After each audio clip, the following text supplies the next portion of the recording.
So आज चाहिँ म तपाईहरुलाई चाहिँ टाइप्स अफ बिजनेस मोडल बताउने वाला छु है। यो चाहिँ जनरल टाइप हो है। सो सबैभन्दा पहिला चाहिँ B2C भनेपछि तपाईको चाहिँ बिजनेस टु बिजनेस हुने भयो। अनि सेकेन्डमा चाहिँ B2C भनेपछि बिजनेस टु कन्ज्युमर। अनि थर्डमा चाहिँ C2C भनेपछि कन्ज्युमर टु कन्ज्युमर। अनि फोर्थ वान चाहिँ D2C भनेपछि direct to customer or consumer. तपाईहरुले जे सोच्दा नि हुन्छ। यो सबै कारोबारहरु चाहिँ बिजनेस र बिजनेस बीच हुन्छ। सुरुमा B2B अनि B2C मा चाहिँ बिजनेस र कन्ज्युमरमा हुन्छ। अनि C2C मा चाहिँ कन्ज्युमर टु कन्ज्युमर।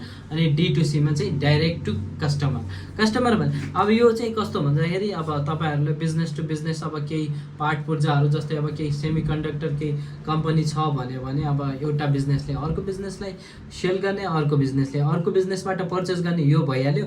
अनि तपाईहरुको चाहिँ यो अर्को चाहिँ B2C भनेपछि बिजनेस टु कन्ज्युमर।